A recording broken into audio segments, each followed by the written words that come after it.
नमस्कार दोस्तों, लक्ष्मी ट्यूटोरियल में आप सभी का स्वागत है। पर्यावरण पारिस्थितिकी से चैप्टर जैव विविधता का संरक्षण, उससे प्रश्नों को फिर से मैंने तैयार किया है, तो चलिए शुरू करते हैं। पहला प्रश्न है, इसमें हमें सत्य कथन का चयन करना है। तो पहले कथन को देखते हैं। भारत में बने 50 टाइगर रिजर्व देश के 18 राज्यों में फैले हुए हैं। वर्ष 1973 में रिजर्व की कुल संख्या 7 थी। ये पहला कथन है। दूसरा है, संरक्षण के अंतर्गत क्रोड बफर कॉरिडोर रणनीति का प्रयोग किया जा रहा। क्रोड क्षेत्र वन्यजीव संरक्षण तथा बफर का प्रयोग विविध उपयोगों हेतु किया जाता है। तीसरा कथन है, वर्ष 2014 में बाघों की कुल संख्या 2226 थी, वहीं वर्ष 2018 में 2967 तक पहुंच चुकी है। चौथा कथन है, WWF के अनुसार वर्ष 2022 तक इनकी कुल संख्या 6400 होने के आसार हैं। ये चारों कथन है और हमें इसमें से सत्य कथन का चयन करना है। तो इसमें से दूसरा, यानी कि जो संरक्षण के अंतर्गत क्रोड बफर कॉरिडोर रणनीति का प्रयोग किया जा रहा है। और ये रणनीति क्या है, इसमें क्रोड और बफर को जान लेते हैं। क्रोड क्षेत्र वो होते हैं जो वन्यजीव संरक्षण क्षेत्र, और जबकि जो बफर क्षेत्र होता है उसका प्रयोग किसमें किया जाता है, विविध उपयोगों हेतु इसका प्रयोग किया जाता है। और ये वर्ष 2014 में जो बाघों की कुल संख्या थी 2226 यानी 2226 थी, और वही 2018 में कितनी हो गई थी, 2967 हो गई थी। WWF के अनुसार वर्ष 2022 में इनकी कुल संख्या होने का जो अनुमान लगाया गया वो 6400 है। पहला वाला कथन इसलिए गलत है क्योंकि भारत में बने 50 टाइगर रिजर्व देश के 18 राज्यों में फैले हैं, ये बिल्कुल ठीक है। लेकिन 1973 में रिजर्व की कुल संख्या 7 नहीं, बिल्कुल, जबकि ये 9 थी, इसलिए ये कथन गलत है। बाकी दूसरा, तीसरा, चौथा बिल्कुल सही है। आइए अगले प्रश्न पे चलते हैं।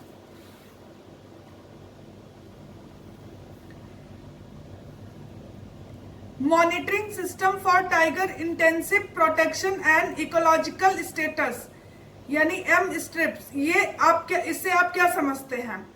तो आइए पहला कथन देखते हैं। यह वर्ष 2010 में भारत सरकार द्वारा प्रारंभ एक सॉफ्टवेयर आधारित प्रोग्राम है। यह वर्ष 2010 में भारत सरकार द्वारा प्रारंभ एक सॉफ्टवेयर आधारित प्रोग्राम है।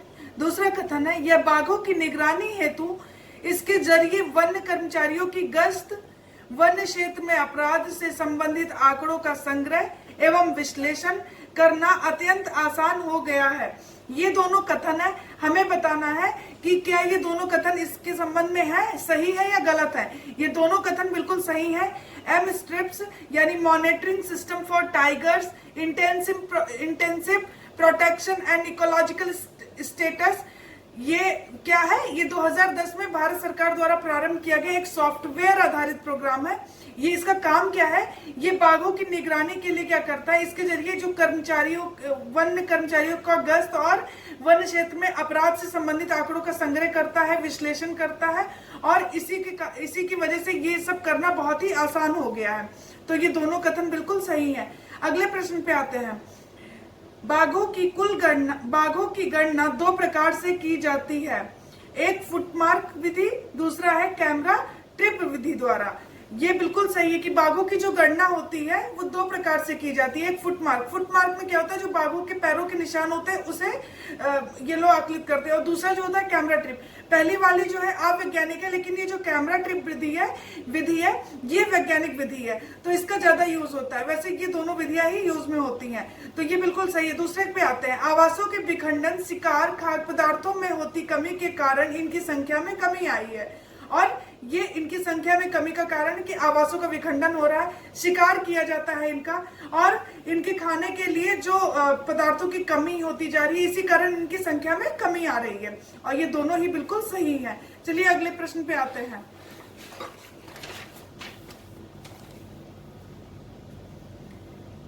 निम्नलिखित में से कौन से सही सुमेलित हमें देखना है। अरुणाचल प्रदेश ये राज्य के नाम है और ये टाइगर रिजर्व है। हमें बताना है कि ये किस राज्य में, ये जो टाइगर रिजर्व है ये इस राज्य में किस राज्य में स्थित है। अरुणाचल प्रदेश पाके, मिजोरम दम्फा, तेलंगाना कवाल, आंध्र प्रदेश नागार्जुन सागर श्रीशैलम, मेघालय नामेरी, महाराष्ट्र नौगांव नगजीरा और कर्नाटका बिलगिरी रंगनाथ मंदिर। हमें बताना है इसमें से कौन से सही सुमेलित है। अरुणाचल प्रदेश पाके बिल्कुल ठीक है, मिजोरम दम्फा ये भी बिल्कुल ठीक है, तेलंगाना कवाल ये भी बिल्कुल ठीक है और आंध्र प्रदेश नागार्जुन ये भी बिल्कुल ठीक है। मेघालय नामेरी ये गलत है। महाराष्ट्र नौगांव नौगीरा ये भी बिल्कुल ठीक है। कर्नाटका बिलगिरी रंगनाथ मंदिर ये बिल्कुल ठीक है। तो पहला, दूसरा, तीसरा, चौथा, छठा और सातवां, ये पांचवा गलत है। बाकी बिल्कुल सही सुमेलित है कि अरुणाचल में पाके टाइगर रिजर्व है, मिजोरम में दम्फा टाइगर रिजर्व और तेलंगाना में कवाल टाइगर रिजर्व, आंध्र प्रदेश में नागार्जुन सागर श्रीशैलम और महाराष्ट्र में नौगांव नगजीरा और कर्नाटक में बिलगिरी रंगनाथ मंदिर। तो ये सभी सही सुमेलित है, बाकी ये पांचवा नहीं है। आइए अगले प्रश्न पे आते हैं। पहला है वैश्विक टाइगर फोरम GTF के संदर्भ में निम्नलिखित कथनों पर विचार करें और सत्य कथन का चयन करें। हमें इसमें देखना है ग्लोबल टाइगर फोरम, इसके संदर्भ में कुछ कथन दिए गए हैं और हमें बताना है सही है या नहीं सही है। तो चलिए देखते हैं। वर्ष 1993 में वैश्विक स्तर पर बाघों के संरक्षण के लिए दिल्ली में सम्मेलन हुआ जिसमें GTF की स्थापना की गई। ये कह रहा है कि वर्ष 1993 में क्या हुआ था, वैश्विक स्तर पर बाघों के संरक्षण के लिए दिल्ली में एक सम्मेलन हुआ था और वहीं पर इसकी स्थापना की गई ग्लोबल टाइगर फोरम की। ये पहला कथन है। दूसरा है इसका उद्देश्य सभी देशों के आपस में सहयोग द्वारा बाघों की रक्षा एवं संरक्षण को सुनिश्चित करना। यह बाघ संरक्षण कार्यक्रम के अंतर्गत एक वैश्विक प्रयास है। इसका उद्देश्य क्या है, सभी देशों में आपस में सहयोग द्वारा, सभी देशों के सहयोग द्वारा क्या करेगा, बाघों की रक्षा और संरक्षण सुनिश्चित करना इसका कार्य है। और ये जो संरक्षण है, ये बाघ संरक्षण कार्यक्रम के, ये जो GTF है ग्लोबल टाइगर फोरम है, ये बाघ संरक्षण कार्यक्रम के अंतर्गत एक वैश्विक प्रयास है। ये ध्यान रखिएगा, ये बाघ संरक्षण कार्यक्रम के अंतर्गत एक वैश्विक प्रयास है। तो ये GTF के बारे में था कि 1993 में वैश्विक स्तर पर बाघों के संरक्षण के लिए दिल्ली में एक सम्मेलन हुआ था और उसी के अंतर्गत इसकी स्थापना की गई थी। और इसका उद्देश्य क्या है, सभी देशों के आपस में सहयोग द्वारा बाघों की रक्षा और संरक्षण को सुनिश्चित करना।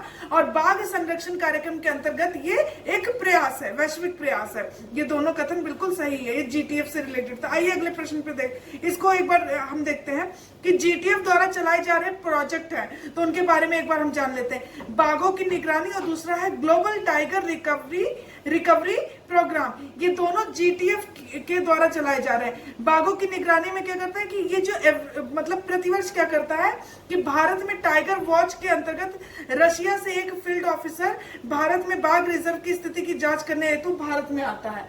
ये पहला है। और दूसरा जो प्रोजेक्ट GTF चला रहा है ग्लोबल टाइगर फोरम, ये है ग्लोबल टाइगर रिकवरी प्रोग्राम। इसमें क्या करता है कि ग्लोबल टाइगर रिकवरी प्रोग्राम की मॉनिटरिंग, इसमें GTF विश्व के सभी संबद्ध राष्ट्रों को, जो इससे संबंधित है, जो इसके हुआ संबद्ध राष्ट्रों को तकनीकी और संस्थागत सहायता प्रदान करता है। और ये सरकारी और गैर सरकारी यानी गवर्नमेंटल और नॉन गवर्नमेंटल संस्थानों जो कि टाइगर संरक्षण के लिए कार्यरत है उन्हें वैज्ञानिक सहायता देना, ये दूसरे का कार्य। और ये दोनों ही बाघों की निगरानी और ग्लोबल टाइगर रिकवरी प्रोग्राम की मॉनिटरिंग, ये दोनों जो प्रोजेक्ट है वो किसके द्वारा चलाए जा रहे हैं, GTF के द्वारा। पहला वाला बताया मैंने कि बाघों की निगरानी में क्या करता है, प्रतिवर्ष क्या होता है कि रशिया का एक फील्ड ऑफिसर भारत में आकर भारत रिजर्व की स्थिति की जांच करता है।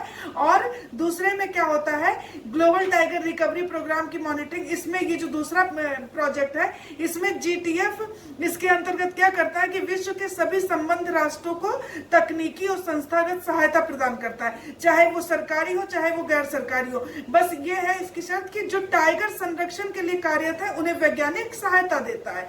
ये दोनों ही कार्यक्रम किसके द्वारा चलाए जा रहे हैं, GTF के द्वारा, यानी ग्लोबल टाइगर फोरम द्वारा दोनों प्रोजेक्ट चलाए जा रहे हैं। आइए अगले प्रश्न पे आ जाते हैं हम।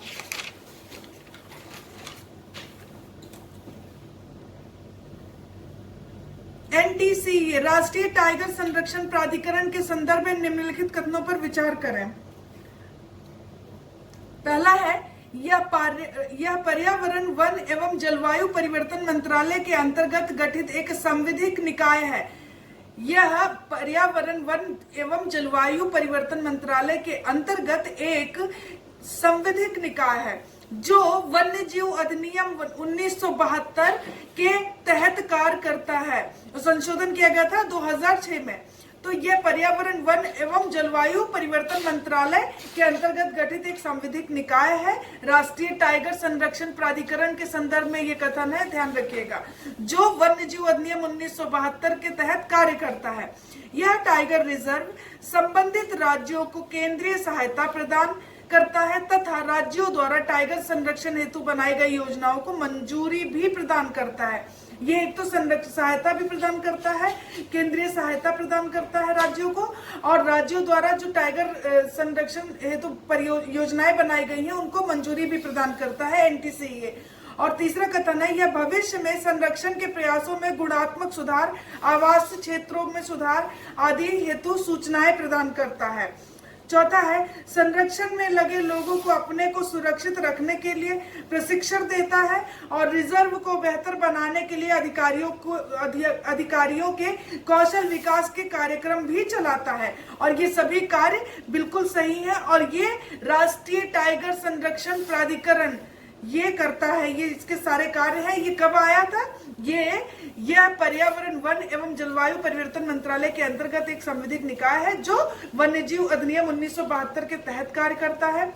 यह संबंधित राज्यों को केंद्रीय सहायता प्रदान करता है, राज्यों द्वारा टाइगर संरक्षण हेतु चलाई जाने वाली योजनाओं को मंजूरी देता है। ये भविष्य में संरक्षण के प्रयासों में गुणात्मक सुधार, आवास क्षेत्रों में सुधार आदि हेतु क्या करता है? सूचनाएं प्रदान करता है। संरक्षण में लगे लोगों को उनको सुरक्षित रखने के लिए प्रशिक्षण देता है। रिजर्व को बेहतर बनाने के लिए अधिकारियों को कौशल विकास से रिलेटेड क्या करता है? कार्यक्रम भी चलाता है। और ये सभी कार्य किसके हैं?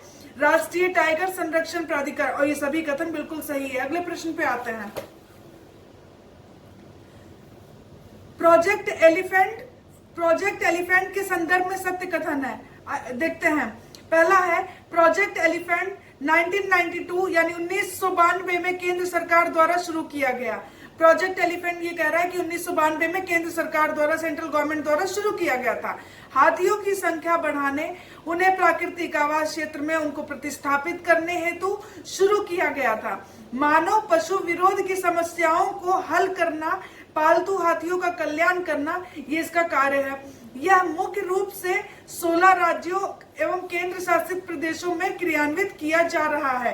प्रोजेक्ट एलिफेंट के बारे में ये कथन थे और हमें बताना है इसमें से कौन सा कथन सही है। ये सभी कथन बिल्कुल सही है कि स्टार्ट कब किया गया था? केंद्र सरकार द्वारा 1992 में।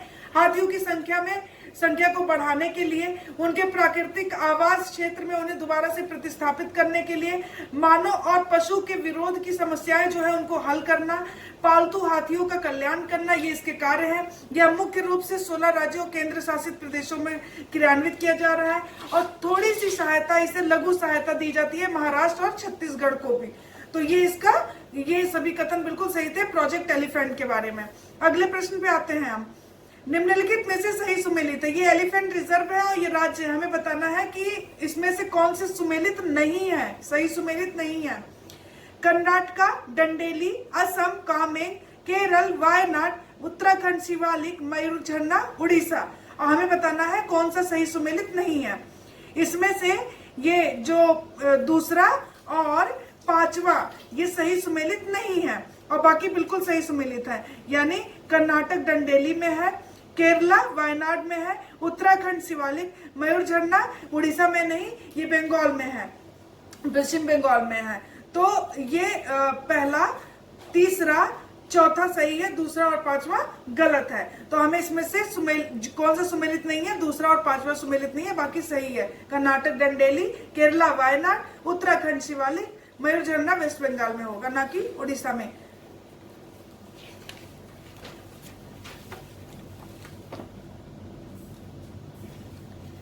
निम्नलिखित में से सत्य कथन का चयन करें। पहला है, हाथी गलियारा भूमि का वह सकरा गलियारा या रास्ता होता है जो हाथियों को एक बृहद पर्यावास से जोड़ता है। हाथी गलियारा के बारे में बोल रहा है कि भूमि का वह सकरा भाग होता है, वह सकरा भाग होता है जो सकरा भाग या फिर रास्ता होता है जो हाथियों को एक बृहद यानी बहुत बड़ा पर्यावास से जोड़ता है।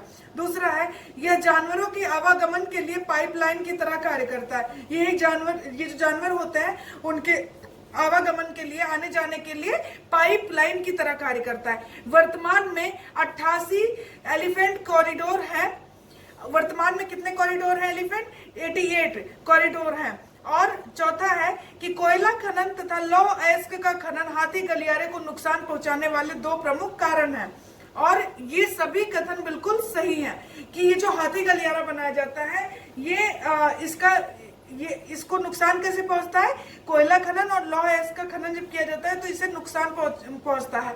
और ये जानवरों के आवागमन के लिए एक पाइपलाइन की तरह कार्य करता है। वर्तमान में 88 एलिफेंट कॉरिडोर है और हाथी गलियारा भूमि का वह सकरा और या रास्ता होता है जो हाथियों को एक बृहद पर्यावास से जोड़ता है। और ये सभी कथन बिल्कुल सही हैं। अगले प्रश्न पे आते हैं। माइक से आप क्या समझते हैं? MIKE, माइक से आप क्या समझते हैं? वर्ष 2003 में साइट्स के दलीय सम्मेलन कॉप द्वारा यह कार्यक्रम दक्षिण एशिया के देशों में शुरू किया गया। वर्ष 2003 में साइट्स के दलीय सम्मेलन द्वारा यह कार्यक्रम साउथ एशिया के देशों में शुरू किया गया। दूसरा है, यह हाथियों की अवैध हत्या की प्रवृत्तियों का आकलन, प्रवृत्तियों में आने वाले बदलाव की पहचान करना। इसका कार्य क्या है कि यह हाथियों की जो अवैध हत्या की जाती है उनकी प्रवृत्तियों का आकलन और उनमें आने वाले चेंजेस को ये पहचान करता है। इस बात का मूल्यांकन करता है कि इन बदलावों के पीछे जो इनमें चेंजेस आते हैं उनके पीछे साइट्स के निर्णयों की कितनी भूमिका रही है।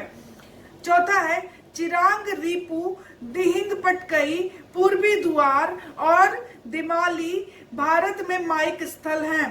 तो ये सभी कथन है और माइक के बारे में हमें बताना है कि कौन सा सही है। तो वर्ष 2003 में साइट्स का एक दलीय सम्मेलन द्वारा यह कार्यक्रम साउथ एशिया के देशों में शुरू किया गया था। ये बिल्कुल सही है। हाथियों की अवैध हत्या की प्रवृत्तियों का आकलन करना, प्रवृत्तियों में आने वाले चेंजेस की पहचान और इसका भी मूल्यांकन करना कि ये जो चेंजेस आते हैं उसके पीछे साइट्स के निर्णयों की कितनी भूमिका है, ये भी बिल्कुल सही है। चिरांग रीपू, दिहिंग पटकई, पूर्वी द्वार, देमाली भारत में माइक स्थल है। ये याद रखिएगा, चिरांग रीपू, दिहिंग पटकई, पूर्वी द्वार, देमाली भारत में माइक स्थल है।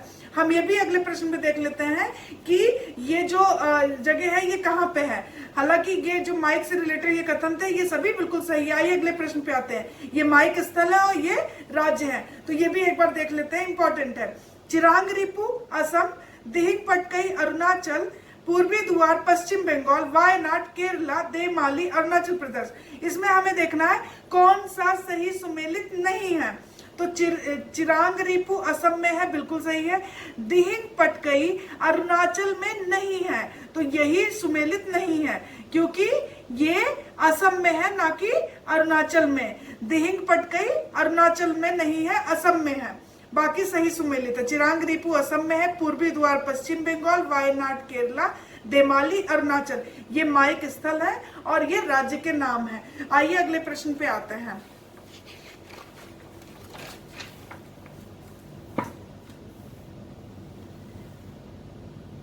कथन दिए गए हैं और हमें बताना है कि इसमें ये किसके संदर्भ में है।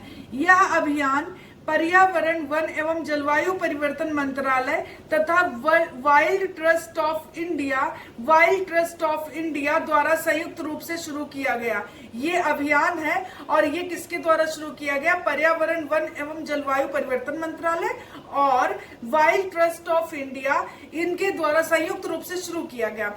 इस अभियान का शुभंकर गजू चुना गया। इस अभियान का शुभंकर जो था वो गजू को चुना गया।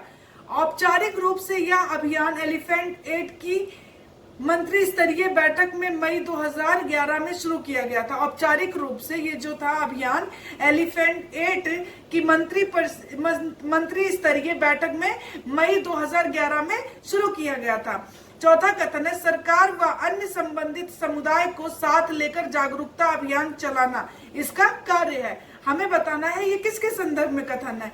हाथी मेरे साथी अभियान, हाथियों की अवैध हत्या की निगरानी कार्यक्रम यानी माइक, प्रोजेक्ट एलिफेंट, हाथी गलियारा। ये जो कथन है ये हाथी मेरे साथी अभियान है और ये पर्यावरण जलवायु परिवर्तन मंत्रालय द्वारा और wild trust of India in दोनों के संयुक्त रूप से शुरू किया गया था। ये मई 2011 में औपचारिक रूप से एलिफेंट एड की मंत्री स्तरीय बैठक में शुरू किया गया था। इसका शुभंकर गजू था। ये सरकार और अन्य संबंधित समुदाय को साथ लेकर जागरूकता अभियान चलाना इसका कार्य है। हाथी मेरे साथी से रिलेटेड ये सारे कथन थे और आज के लिए इतना ही। अगर आपको वीडियो अच्छा लगता है तो लाइक और सब्सक्राइब करें। Thank you so much.